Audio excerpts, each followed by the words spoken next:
Bonjour Virginie, merci d'être avec nous aujourd'hui. Merci Coco, bonjour. Merci à toi Céline de m'offrir cette ouverture, cette discussion, j'ai hâte. Et puis bonjour à tous ceux qui vont nous regarder du coup. Oui, oui, je me réjouis aussi, moi. Alors, pour ceux qui ne te connaîtraient pas, je voulais juste te dire que donc, tu es médium, tu es énergéticienne aussi et sophrologue. Tu donnes des séances en individuel et tu es aussi l'auteur de 3 livres. Rencontrer votre guide spirituel, Alice, la vie après la vie et Suis ton âme, elle connaît le chemin, que tu as coécrit avec Violette Germont. C'est bien ça? Oui, c'est ça.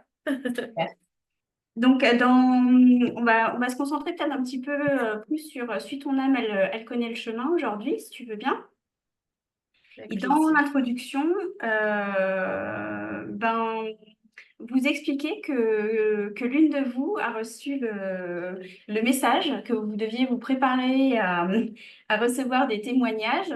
Alors, des témoignages d'êtres décédés que vous n'aviez jamais rencontrés sur Terre, qui n'avaient aucun lien avec les séances que vous donniez par ailleurs Mhm, mhm. et avec aucune des personnes que vous connaissez.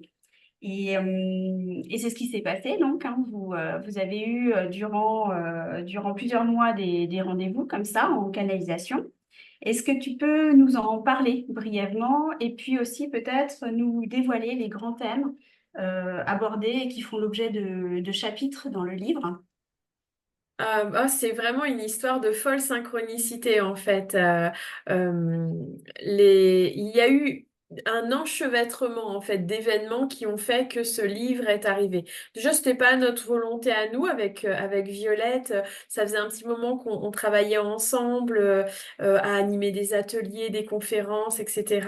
On travaillait aussi nous toutes les deux ensemble sur nous-mêmes et à la connexion au guide parce que ce qui nous rassemble c'est qu'on a les mêmes guides, les mêmes êtres de lumière qui nous accompagnent. Donc ça, c'est assez rare.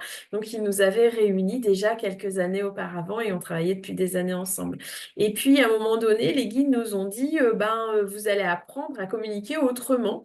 Et nous, comme on venait de se lancer sur Internet, on se dit, bon, ça doit être sûrement ça dont tu parles. Mais en fait, non, ils avaient une autre idée dans la tête. Et c'est vrai que on commençait à recevoir des espèces de nouvelles, en fait. C'était des êtres qui venaient raconter leur vie de façon assez synthétique sur quelques pages nous, on transcrivait à l'écrit. Et lors de cette réunion avec les êtres de lumière, parce que nous, on communique hyper bien avec eux, on les entend, on les voit, on les ressent. Ils nous ont dit, ah, mais non, non, c'est pas d'Internet dont on vous parle. Et là, ils nous ont montré un livre, ils nous ont apporté un livre que l'on voyait avec plein de lumière, voilà, ça jaillissait d'une superbe énergie de lui. Et ils nous ont dit, voilà, le livre est déjà écrit. Alors nous, tout de suite, on a dit, bah non, on se sent pas auteur, enfin, qu'est-ce que vous voulez qu'on écrive? On savait pas, quoi, et c'était pas une volonté propre. Ils nous ont dit, vous inquiétez pas, tout est déjà installé, préécrit au niveau spirituel. Vous n'avez plus qu'à le retranscrire. Vous faites comme vous faites d'habitude. Vous êtes nos canaux. Alors, on va utiliser vos canaux. Et c'est comme ça qu'est partie cette formidable aventure. Donc au début, on avait la rencontre avec les êtres qu'on connaissait pas du tout, qui nous racontaient leur vie à chaque nouvelle, moi j'appelle ça nouvelle parce que c'est un texte court qui résume leur vie, est raconté avec la distance qu'elle a, mais une fois qu'elle a tout vécu, puis aussi compris beaucoup de choses, et puis beaucoup d'amour et beaucoup d'émotions, et c'était vraiment déjà des textes très très beaux. Ensuite, une fois qu'on a eu la majorité des textes, eh bien, en fait, on a eu envie d'aller plus loin sur ce qu'ils nous racontaient. On a eu envie de les interviewer. Et du coup, on a reposé des questions à ces âmes-là. Et il y a, voilà, cette interview, comme nous on dit, dans le livre. Et ça nous donne des super indications sur comment, en fait, ça fonctionne, cette vie et les lois universelles. Ça nous parle par exemple du choix de l'âme à venir ou non s'incarner sur Terre, sur qu'est-ce qu'elle prépare. Est-ce qu'elle prépare en détail ou pas du tout? Ça, c'est la préparation prénatale. Donc ça veut dire avant de venir sur Terre, qu'est-ce qu'elle choisit? Est-ce qu'elle choisit ses parents? Est-ce qu'elle choisit quel type de vie elle va vouloir vivre? Quel défi? Est-ce que tout est écrit dans le marbre ou est-ce qu'au contraire, il y a le libre arbitre et comment tout ça s'articule? Il y a les contrats d'âme à âme, c'est-à-dire bah, si on choisit nos parents, bah, comment ça se passe? Comment on les choisit et pourquoi? Il y a bah, tout ce qui est lié au karmique, c'est-à-dire bah, les vies antérieures, comment elles nous influencent. Le transgénérationnel, bien sûr, pourquoi on vient choisir en choisissant ses parents, pourquoi on vient choisir cette famille que nous on appelle le terreau. Et puis on va comme ça parler aussi beaucoup, beaucoup des défis de vie parce que la Terre, pouf, c'est une sacrée aventure. Et puis on est confronté à plein de choses. C'est vraiment une terre d'évolution. Ils appellent ça une école, les guides spirituels. Et effectivement, on sent bien que on évolue très, très fort ici sur Terre. Ça nous parle aussi bah, de nos guides spirituels. Est-ce qu'on est tout seul ou est-ce qu'on est accompagné? Ça nous parle de la vie quand on s'incarne, mais aussi de ce que nous, on appelle la mort, moi, même si j'ai de plus en plus de mal à utiliser ce mot-là, mais c'est-à-dire notre désincarnation, de comment on est accueilli de l'autre côté et comment ça se passe ensuite. Et de ce fil rouge qui tisse tout ça, c'est l'amour, en fait. L'amour et la puissance de nos âmes à vouloir expérimenter, manifester, disent les guides, l'amour. Voilà un petit peu de quoi il parle ce livre-là. Mais j'ai sans doute oublié d'autres choses parce c'est quand même un beau pavé. Et justement, peut-être aussi en guise de préambule, je me disais pour la suite, j'aimerais qu'on puisse mettre en lumière quelque chose qu'on retrouve dans Suis ton âme, mais aussi d'une manière plus romancée dans Alice, la vie après la vie. Il s'agit du visionnage en fait de sa dernière incarnation, voire d'incarnations précédentes. Qu'est-ce que toi ou qu'est-ce que les guides aimeraient nous dire à propos de ça? En fait, ça fait très longtemps maintenant que je discute avec les âmes et avec les êtres de lumière. Moi, j'avoue, ma préférence, c'est ça, c'est de discuter avec les êtres de lumière parce qu'ils nous enseignent tellement de belles choses. Et puis, ils sont dans l'amour, alors c'est toujours très encourageant ce qu'ils ont à nous dire. Ce qui a été très intéressant, c'est de savoir ce que faisaient les êtres. Moi, c'est quelque chose qui m'a toujours interpellée. Et quand on venait me voir en tant que médium pour discuter avec un défunt, souvent, je gardais la dernière question pour demander à ce défunt, bah, au lieu de me parler de sa vie terrestre, je lui demande de me parler de ce qu'il fait en ce moment, où il en est. Et ça a été vraiment une source extrêmement enrichissante de connaissances compilées qui donne un petit peu une espèce de cheminement en fait de l'âme après, donc après la mort du corps physique. Puis on peut comme ça un petit peu comprendre les étapes. Alors c'est pas les étapes les mêmes pour tout le monde exactement, mais on peut commencer quand même à comprendre comment ça fonctionne. À un moment donné, effectivement, tu as raison. Eh bien, on fait le bilan de sa vie, et là c'est un moment très très très très important pour l'âme parce que elle est encore assez empreinte de sa personnalité humaine et elle va voir. Alors ça se décrit différemment selon les êtres, mais souvent, enfin, pour faire simple, on peut imaginer que c'est comme une tablette ou un écran de cinéma sur lequel s'anime notre vie. Et c'est très particulier parce que déjà, on se voit de l'extérieur. Donc déjà, ça, c'est particulier. On a du coup ce recul émotionnel. Et puis aussi, parfois, on peut vivre la scène une scène en particulier, en fonction de ce que l'autre, il a ressenti lui quand on lui a dit ça ou quand on lui a fait ça. Donc, ça donne une espèce de dimension, une espèce de profondeur incroyable à ce que l'on peut comprendre, conscientiser de sa vie. Et ça permet aussi d'aller plus loin dans pourquoi telle relation s'est installée sous ce jour-là. Qu'est-ce qui s'est passé en fait entre nous? Euh, et donc, on va pas égrener chaque seconde de notre vie, mais voilà, il y a une espèce d'intelligence qui fait que il va émerger les scènes importantes de nos vies. Et puis parfois, ça découle sur une rencontre avec justement l'âme concernée qui va faire que on va aller voilà, se parler d'âme à âme pour comprendre ce qui s'est joué dans cette vie-là, avec plus ou moins la notion consciente, ça dépend de l'évolution de l'âme à ce moment-là, qu'on est sur Terre pour vivre une expérience. C'est comme un théâtre à ciel ouvert où chacun prend un rôle. Et quand on sort de la Terre, de cette matrice et de ce corps physique, eh bien, on retrouve peu à peu bien toute notre mémoire, j'ai envie de dire, et puis de d'âme et de notre véritable choix de s'incarner sur Terre. J'ai envie de le dire tout de suite. Alors, c'est super parce que ça fait la transition naturelle. Parce que justement, j'avais très envie de te demander pour que tout le monde puisse bien comprendre. Est-ce que tu peux nous donner une explication succincte justement de qu'est-ce que c'est les notions de mission de vie, d'accord d'âme à âme, de lien karmique? Mhm. En Euh, fait, l'âme, elle n'est pas parachutée sur la terre comme ça, sans rien, sans avoir rien conçu. Ça se fait avec plein d'étapes, mais grosso modo, ce que je peux vous dire, c'est que l'âme, elle va regarder où elle en est dans son évolution et elle va choisir des objectifs, les pas prochains pour continuer d'évoluer. Ça va être les missions. Ensuite, elle va se dire, OK, quelle condition de vie sera le plus favorable à développer ses objectifs? On pourrait aussi appeler parfois des talents, des ressources, des forces. Donc là, elle va commencer à concevoir une vie. Pour vivre ça, il lui faut des partenaires. Elle va pas vivre toute seule en ermite. Il lui faut des parents, il lui faut peut-être des frères et sœurs, il lui faut peut-être des compagnons de vie, des enfants, des êtres importants. Et là, elle va commencer à chercher autour d'elle des âmes qui seront partantes pour vivre un petit bout de vie avec elle et pour s'aider, s'entraider mutuellement à développer ces fameux objectifs de mission de vie. Là, c'est les accords d'âme à âme, c'est-à-dire qu'on dit par exemple, est-ce que tu es OK pour être ma future maman? Parce que moi, j'ai besoin d'évoluer sur ça, et tu pourrais peut-être me permettre, toi. Et la future maman, elle va dire, je veux bien que tu sois ma fille ou mon fils. Moi, j'ai besoin de travailler ça et ça. Donc, en fait, on se met en accord pour vivre quelque chose qui va nous aider à évoluer l'un et l'autre. Donc, ça va être les accords d'âme à âme. Super. Et les liens karmiques, alors, qu'est-ce que c'est? Ah, les liens karmiques, pardon, j'ai oublié.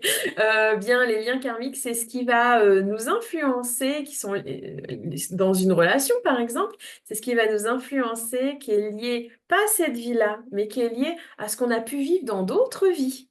Parce qu'en fait, on ne fait pas qu'une vie. On ne peut pas croire que en une vie, on arrive à exprimer, à expérimenter tout ce qui peut être offert sur la Terre et à la fois trouver ses ressources, ses forces et se développer dans l'amour complet. Donc on fait plein de vies, on a plein de temps, plein de vies, plein d'expériences pour grandir et ascensionner dans l'amour. Et, euh, et puis à ce moment-là, bah, on fait des tas d'expériences et des expériences aussi qui peuvent être parfois déséquilibrées. Et parfois on rééquilibre ces relations karmiques à travers les liens karmiques. Par exemple, je sais pas, euh, si on parle de Magdalena, qui est une des âmes qui a pris le temps de nous donner un message absolument magnifique dans Suite on a même connaît le chemin, je pourrais vous expliquer plus en détail le lien karmique. Mm. Ben justement, on va parler d'elle parce que l'autre jour, quand on s'est téléphoné pour préparer l'organisation de la discussion, toutes les deux, on a senti que c'était Magdalena Mm. qui avait son témoignage là à faire partager. Et alors, ben, je crois qu'on est prêt là, on a posé les notions de base, je crois qu'on peut y aller. Alors du coup, Magdalena, en fait, elle a vécu en Louisiane, elle habitait dans une maison coloniale. Sa famille possédait aussi une exploitation, une grande exploitation héritée de la traite des Noirs sur une terre qui a vu l'esclavage aussi. Et en fait, elle est l'unique héritière de ce patrimoine. Adolescente, c'était une jeune fille qui était passionnée. Elle, euh, Elle rêvait de braver en quelque sorte les normes et les regards pour l'amour d'un homme. Et puis on se rend compte que bah, finalement, elle portait aussi tout le poids de l'avenir des siens, de sa famille, et puis aussi donc du coup de l'entreprise familiale, donc avec tout ce que ça veut dire, les employés, les familles des employés. Donc elle a été prise dans les convenances sociales et puis dans un monde aussi qui était à l'époque régi beaucoup par les hommes. Et finalement, le choix de son mari, ça n'a pas du tout été la grande passion comme elle s'imaginait. Ben, ça a été plutôt un choix de raison, puisque en fait, ce serait surtout le choix de l'homme qui allait diriger l'entreprise familiale. Et puis on arrive à un choix par défaut, à une sorte d'arrangement, et puis à un couple d'apparence, hein, on peut le dire. Et apparence qu'il va d'ailleurs falloir pour elle tenir malgré ce qui se vit dans l'intimité. Et dès la nuit de noces, en fait, elle explique que ben, les rapports sont assez brutaux et que donc, ben, elle est pas du tout épanouie. Au fur et à mesure, elle s'enfonce dans la froideur, dans la rigidité. Elle, euh, Elle vit aussi la honte et la colère. Et c'est pas du tout, en fait, elle vit pas un mariage heureux, en fait. Et son mari, lui, de son côté, ben, il est présenté comme le fils prodige, le héros de la famille. Voilà, c'est un peu comme ça que ça se passe. Et puis, elle nous dit aussi que, ben, à cette époque-là, du coup, sa plus grande peur, c'était de tomber enceinte. Euh, voilà, et alors, ben, je vais te laisser raconter la suite parce que ça s'arrête pas là, ça fait même que commencer. Effectivement, elle veut pas tomber enceinte parce qu'elle se sent tellement pas en adéquation avec cet homme qui, voilà, avec qui les rapports sont froids. En fait, on pourrait peut-être se demander si ce qui l'intéressait, c'était pas plutôt la place qu'il occupait dans cette famille et la fortune dont il a hérité en l'épousant plus qu'autre chose. Il va y avoir un événement extrêmement important au début de cette relation de couple, c'est que, eh bien, il va y avoir un accident de cheval extrêmement qui va bouleverser en fait toute cette histoire. Et ça se fait dans des conditions un peu particulières parce qu'ils partent à cheval tous les deux sur leur exploitation. On peut bien les imaginer tous les deux un petit peu dominant leur exploitation du regard. Et puis lui, il lui dit d'un air très froid qu'il serait bien temps qu'il lui donne un fils, qu'elle lui donne un fils, pardon, et que si elle n'est pas capable de lui en donner un, il saura lui en imposer un de son sang. Donc on sent bien il y a quelque chose entre eux qui est pas du tout ouvert. Et elle, bah, elle est dans l'effroi et lui, il talonne son cheval pour clore la conversation parce que c'est un dominant, on le sent bien.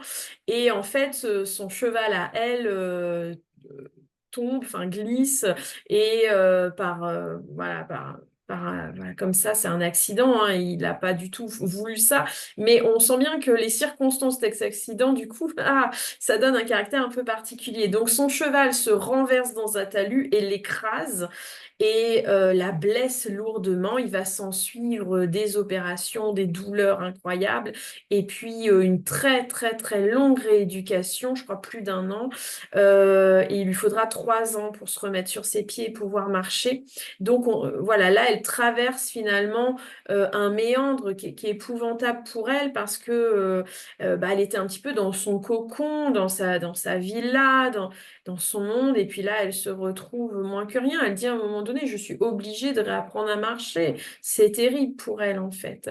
Et puis, lorsqu'elle peut enfin regagner la maison, eh bien, son mari ne peut plus la regarder. D'ailleurs, elle dit à un moment, il ne m'a jamais retouché, ne serait-ce que la main. Donc on sent bien qu'il y a quelque chose qui s'est irrémédiablement brisé entre eux. Ça crée beaucoup de souffrance pour l'un comme pour l'autre. Et puis, son père va mourir. Donc, du coup, il devient un petit peu je sais pas comment on pourrait dire, le grand directeur de toute cette fortune familiale.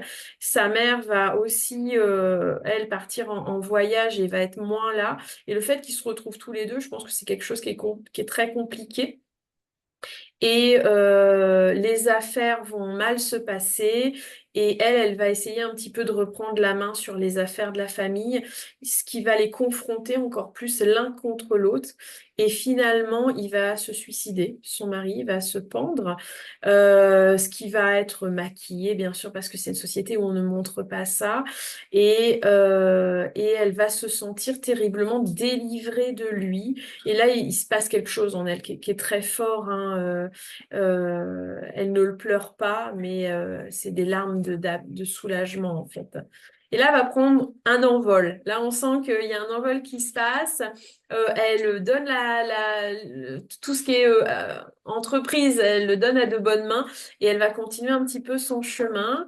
Et puis, elle va commencer à vivre en fait une vie de quelqu'un un petit peu plus lambda déjà. Elle va faire des études, elle va rencontrer des gens, mais l'amour, non, pas trop. Sauf que bah, elle va rencontrer un homme qui va bouleverser sa vie et qui va lui apprendre en fait à être une femme, qui va la regarder elle et pas parce qu'elle est handicapée, et qui va la combler de bonheur et d'amour. Et de cet amour va naître un enfant qui malheureusement va traverser leur vie que 6 années puisque elle va décéder d'une maladie. Et on pourrait se dire, ah mais mince, ça y est, elle est heureuse et oh, le coup de massue. Enfin, c'est vraiment pas fou, c'est vraiment dur. Peut-être même vous pensez que c'est injuste. Mais passer un temps de deuil, voilà, qui est tout à fait normal, eh bien, ils vont tous les deux se rendre compte qu'ils sont muets d'une envie importante, c'est d'utiliser leur fortune pour quelque chose, pour le bien commun, pour quelque chose qui leur parle au cœur. Et en fait, le fait que dans sa vie, elle ait été handicapée, le fait que cet enfant qu'ils ont eu, qui a été vraiment un bonheur sans pareil, part trop rapidement pour elle, bien sûr, toujours trop rapidement, eh bien, ils vont faire le choix tous les deux d'ouvrir un orphelinat qui accueille des enfants malades, rejetés parce qu'ils sont malades ou parce qu'ils sont handicapés. Et elle dit bien qu'elle cherche un petit peu à offrir des camarades d'évolution à sa propre fille qui est partie, mais on sent qu'elle le fait un peu pour sa fille et pour eux deux et ils vont continuer leur vie comme ça. Voilà. Donc, elle est d'une grande pudeur et elle est très digne. Moi, je trouve Magdalena dans son récit parce qu'elle se livre et à la fois, elle reste digne et à travers tout ce qu'elle a traversé, son message est tellement plein d'espoir, tellement incroyablement plein d'espoir et plein d'amour. Oui, il est d'une grande richesse son Ouais. témoignage parce que déjà d'une part par son parcours de vie qui a connu plein de rebondissements et puis en plus parce que ce qu'ils ont pu accomplir à chaque fois en fait les drames au lieu de la battre finalement ça a réveillé chez elle comme une pulsion forte de vie de survie et elle en a fait quelque chose à la fin voilà elle a utilisé déjà quand elle s'est formée elle est allée se former sur des choses en lien avec le handicap hein, pour améliorer la situation des gens handicapés. Et puis après, quand elle perd sa fille, là, voilà, c'est le choix d'ouvrir un orphelinat. Donc, c'est à chaque fois, je trouve qu'on gravit les paliers comme ça. Elle prend des drames pas possibles et à chaque fois, elle se relève et à chaque fois, elle remonte encore plus haut. Elle transcende complètement. Pour répondre à ta question sur les liens karmiques tout à l'heure, effectivement, là, on peut parler d'un lien karmique qui est super intéressant à développer. C'est celui de sa relation avec son premier mari.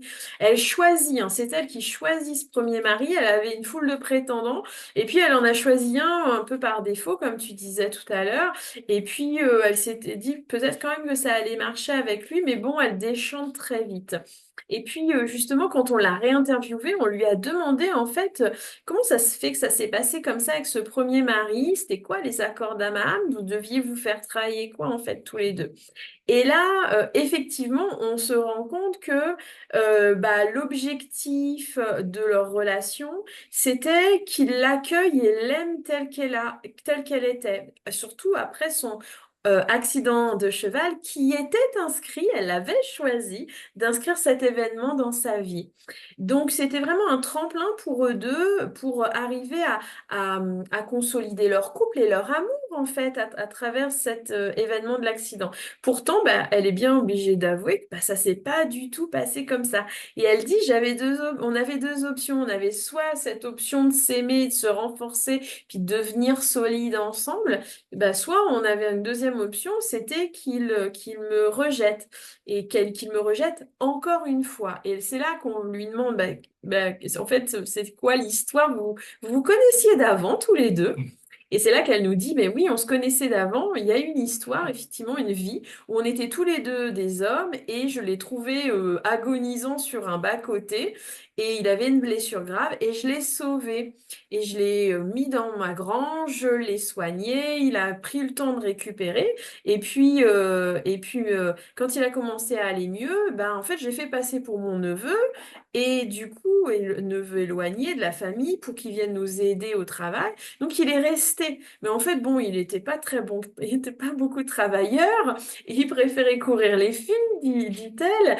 Et en fait, bah moi, j'amassais un petit pécule. On peut imaginer quelques pièces d'or dans un coin sans doute d'une petite ferme modeste. Et il est parti avec tout mon argent. Et donc, on lui dit, mais mince, deux fois, quoi, il t'a trahi deux fois. Et elle dit, oui, oui, je me suis vraiment sentie trahie parce que, bah, comme j'avais fait passer pour mon neveu, j'ai pas pu non plus lui courir après, en faisant quoi? Enfin, en disant que c'était un voleur, et parce que son honneur, et puis on sent bien que cet homme, il avait, il dit que il pouvait le prendre un petit peu comme son fils en fait, donc il y a une vraie trahison de cœur. Et elle dit, bah, c'est pour ça qu'on s'est réoffert une opportunité de se trouver, de s'aimer en tant que là, homme et femme, on se choisissait. Puis elle dit, bah, il devait me rendre en fait un petit peu l'appareil bah, je lui avais sauvé la vie, puis je lui avais tout offert. Il devait me rendre un petit peu ça, alors pas en argent, mais en amour. Et ça ne s'est pas fait pourtant. Donc là, on voit bien l'influence hein, des vies. C'est ça. Et donc là, on comprend bien qu'en fait, non, ils avaient normalement au programme, il devait y avoir un rééquilibrage karmique. Et puis d'ailleurs, dans l'après-vie, donc quand elle fait sa revue d'incarnation, en fait, elle a dû faire ce processus, en fait, de déposer les blessures que la vie, que cette incarnation bien chargée lui avait laissé sur elle pour pouvoir justement être libre. Ça, elle en parle aussi, hein. Oui, elle dit quelque chose d'extraordinaire. Elle dit, mais ce premier mari, donc il a sur Terre trahi deux fois, sur les plans spirituels, elle dit, mais c'est un être d'amour. Je ne sais plus comment elle le décrit, mais c'est très très beau. Elle dit, c'est un être d'amour merveilleux, je ne lui en veux pas du tout. Et on sent bien que moi, l'image que ça me donne, c'est comme si elle lui avait fait la courte échelle. La première fois, allez, je te donne de l'amour, t'as rien demandé, t'es en train de mourir, je te donne de l'amour, je te donne tout. Et puis, ah, tu me trahis. Bon. Allez, deuxième fois, on réessaye. Là, pareil, elle est dans une bonne condition, elle l'accueille et tout, et elle était, je pense, prête à l'aimer. C'est lui qui casse tout par son caractère. Et surtout, bah, elle dit, il me regarde comme une bête curieuse quand elle est handicapée dans son fauteuil roulant. Elle dit, je vois bien que je le dégoûte. Et là, on sent qu'il y a encore un truc à rater. Ah, la courte échelle, ça n'a pas marché. Mais elle lui en veut pas, parce que c'est comme ça, en fait, dans les plans spirituels. Bon, on ne le sait pas, elle ne nous l'a pas dit, mais il y a peut-être eu ou il va peut-être y avoir une autre incarnation où elle lui offrira encore une chance d'être aimée par lui, de lui développer son amour pour elle. Puis peut-être qu'elle se préservera un petit peu plus du coup, parce qu'à chaque fois, elle a tout donné le cœur grand ouvert hein, et elle a beaucoup souffert. C'est ça. Et alors, du coup, qu'est-ce que lui a apporté son second mari? Parce que alors là, on voit que c'est pas du tout la même chose. C'était aussi une rencontre qui était destinée. Et là, c'est magnifique ce qu'ils vivent tous les deux. Ben, en fait, dans cette incarnation, bah, vu que son premier mari lui offre pas d'être aimée et accueillie et de devenir une femme, au sens noble du terme, ben, c'est ce deuxième mari qui va lui offrir ça, en fait. Lui, il va l'aimer sans regarder son handicap, là, puis on sent bien que les mots qu'elle utilise, tout le champ lexical qu'elle utilise, c'est vraiment, on sent bien que c'est une relation extrêmement puissante, mais pas que passionnée, qui est construite, qui est plaisante. On sent bien qu'ils se nourrissent l'un l'autre, ils sont cultivés, ils aiment la culture ensemble, etc. Et ils font ensemble, et c'est un très très beau couple. Et c'est ça, en fait, finalement, ce deuxième époux, il vient réparer ce que le premier a fait, n'a pas pu faire, hein, d'une certaine manière. Ils le font très bien, ils le font très bien. Et puis, ils apprennent à grandir ensemble parce qu'effectivement, perdre leur enfance, ça a dû être un choc terrible. Elle le décrit avec des mots très justes, d'ailleurs. Et là, encore une fois, on sent bien qu'ils ont une opportunité parce qu'à ce moment-là qu'elle décrit que ils semblent s'éloigner un petit peu l'un de l'autre. Alors que du moment qu'ils se connaissent, eh bien, ils sont les deux doigts de la main jusqu'à la fin d'ailleurs, du début à la fin. Il n'y a que ce petit moment du deuil, du choc sans doute du départ de leur enfant qui semble s'écarter un peu. Et finalement, en une phrase ou deux, elle décrit qu'à un moment donné, non, bah, en fait, ils s'écoutent. Et oui, ils vivent leur deuil différemment. Mais c'est pas pour ça qu'ils souffrent pas et ils choisissent de se soutenir. Vraiment, je pense qu'elle a vécu là, ils ont vécu tous les deux là, une forme d'amour le plus proche de l'amour inconditionnel que l'on peut vivre sur Terre, hein. Ils se sont offert un cadeau exceptionnel, hein. Oui, Et ils et nous en puis font profiter. oui, c'est ça, c'est ce que j'allais dire, c'est justement en plus ce qui est super beau, c'est que non seulement il y a cet amour qui est hyper lumineux entre eux, mais en plus qui est complètement ouvert sur le monde, puisque c'est quand même avec lui enfin, qui monte l'orphelinat et qui propage cet amour au-delà d'eux. Et je trouve ça magnifique en fait.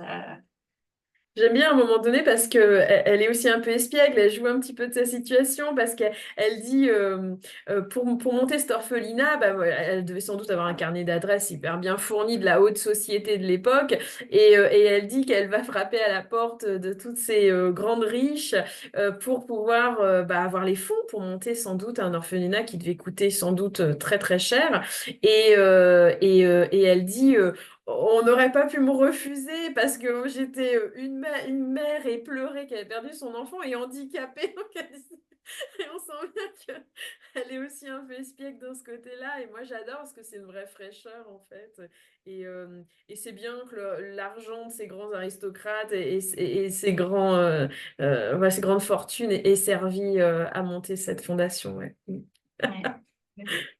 Et peut-être juste pour terminer, parce que cette histoire de rééquilibrage karmique, quand même, ça pose grandement question, parce que on retrouve là à la fois les contrats d'âme, pré-incarnation, et puis en fait, on se rend compte que, bon, en gros, il y a un peu la théorie et la pratique, quoi. Je veux dire, on a le plan comme il est censé se passer, et puis il y a la vraie vie, comment que ça se passe, et que des fois on passe complètement à côté, quoi. Bah, en fait, oui, on peut passer à côté, c'est vrai. Et puis à la fois, voilà, il y a ce que les âmes, elles prévoient de faire, voilà, de comment ça va se passer, comme là, on vous l'a décrit avec cet exemple. Mais en fait, on a notre libre arbitre sur Terre. Puis parfois, bah, il y a des épreuves, bah, ça passe pas. Il y a des deuils qui sont très, très, très, très longs. Il y a des colères qui ont du mal à s'atténuer, etc. Et ça, c'est humain. Et ça fait partie du jeu de la Terre. Parce que si on n'avait pas du tout notre libre arbitre, ben, on serait comme des marionnettes. En fait, ce serait pas très drôle pour les âmes parce que elles ont prévu ça, elles vivent ça, bon, point barre.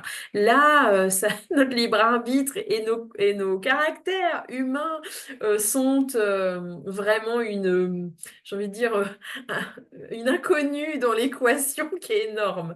Donc ça, c'est très intéressant. Effectivement, bah, parfois on passe à côté en fait de nos défis.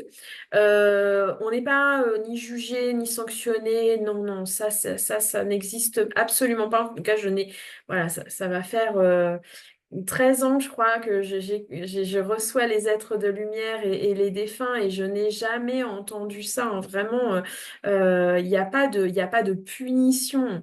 Simplement, sur Terre, lorsque on est censé aller de ce côté-là et on va tout le temps de l'autre, et ben, il y a des forces qui nous ramènent sur la première route pour essayer de nous ramener à ce que l'âme, elle est venue expérimenter. Si l'âme et les guides, il y a les conseillers spirituels qui sont autour, voient que c'est vraiment pas possible de ramener, à ce moment-là, il y a ce qu'on appelle une réadaptation, une réévaluation qui fait qu'on réactualise en fait les objectifs. Et du coup, les objectifs peuvent être revus pour que vous soyez quand même voilà, avec un but dans la vie. Euh, cette réactualisation, en réalité, elle est très, très, très fréquente. Elle n'est pas une ou deux fois dans la vie. Non, non, ça peut être plusieurs fois par semaine même. Il veille pas à pas, hein. On est vraiment accompagné pas à pas pour voir comment tout ça évolue parce que, eh bien, comme on est comme une grande toile tissée de connexion les uns avec les autres, bah, quand il y en a un qui dérive, bah, ça peut tirer aussi les événements dans d'autres directions. Et c'est pour ça qu'il faut souvent réactualiser. Et qu'on n'est pas complètement à côté de la plaque. Et puis parfois, on peut avoir l'impression, oui, en effet, de ne pas trouver de sens à notre vie, de ne pas comprendre en fait ce qu'on vient faire sur Terre ou pourquoi cette relation, elle a été souffrante de cette manière-là. Pourquoi quelqu'un est parti si tôt? Pourquoi on n'a pas pu se dire au revoir? Et ça, c'est tout le travail que moi je propose en fait, c'est de venir discuter avec nos âmes, avec nos guides, pour comprendre en fait qu'est-ce qu'on est venu faire, à ce point d'achoppement-là, qu'est-ce qui s'est passé? Et en fait, c'est très apaisant de savoir que tout a un sens et que bah oui, parfois on n'a pas pu, c'est vrai. Mais on a développé d'autres choses et puis on peut réadapter plus facilement autrement. Ça Mm. va? Oui, merci beaucoup, hein, c'était vraiment très très intéressant. C'est très très riche et puis de faire le lien aussi avec justement avec le travail qu'on peut faire en séance, ça c'est très intéressant aussi comme on est sur la fin là, de se dire ben voilà tout est pas perdu et puis si à un moment donné je suis à un carrefour, je sens que je suis à un carrefour majeur de ma vie, bon, ben voilà je peux aussi faire le choix de me faire conseiller et puis de voilà de demander de l'aide, hein. Oui, c'est ça. Il faut vraiment penser, essayer d'y penser, qu'on on n'est pas parachuté tout seul sur Terre. L'âme, elle a un plan de route, elle a plein de ressources en nous pour pouvoir nous aider à cheminer, à avancer. Elle nous guide, hein, véritablement. Et puis, on a notre guide spirituel, enfin, au moins un, souvent plusieurs même, qui vont venir comme ça nous aider. Voilà, ils organisent des rencontres, ils organisent des événements, ils nous organisent des prises de conscience aussi pour nous aider à cheminer. Et puis surtout, il faut s'écouter aussi à l'intérieur. Le temps où on donnait beaucoup d'intérêt à ce que l'autre disait, à ce que l'on attendait de nous, est vraiment révolu. Maintenant, il faut s'écouter soi-même, et sentir l'inspiration. On est sur Terre pour expérimenter, on est sur Terre pour se rappeler qu'on est amour. Mais des fois, c'est pas toujours facile d'y aller. C'est un vrai travail sur soi, un travail qui paye. Mais en attendant, on sait qu'on n'est pas tout seul. Et ça fait du bien. Se connecter à soi, à son guide, à son âme, c'est des cadeaux tellement précieux. Et en fait, dans Suis ton âme, dans ce livre, comme dans les autres, il y a toujours des moments de canalisation très, très, très, très beaux qui font que ça nous recentre sur l'amour et le sens profond de ce qu'on est venu vivre sur Terre. Et ça fait du bien. Super. Est-ce que tu voulais nous le montrer, le livre, Virginie, avant qu'on termine? Alors, Suis ton âme, celui dont on a parlé avec la magnifique Magdalena, entre autres, parce qu'il y a 10 chapitres, donc c'est un des 10 chapitres. Donc ça, c'est le format roman. Suis ton âme, elle connaît le chemin aux éditions Lotus. Il est ressorti en format poche sous cette couleur-là, donc peut-être plus facilement vous le retrouverez sous cette couleur. Donc toujours le même titre, toujours Lotus et éléphant.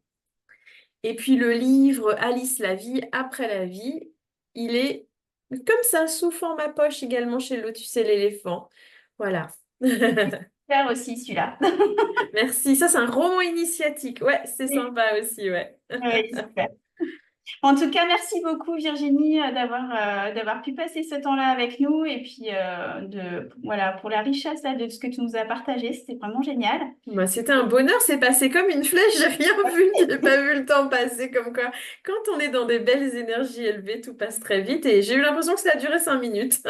Je crois qu'on pourrait parler de ça pendant des heures toutes les deux de toute façon. Donc Merci à toi, à ta lumière, à tout ce que tu fais et plein d'amour à vous tous et portez-vous bien. Prenez soin de vous, vraiment. merci, merci. Je Bye vous bye. embrasse, bye bye.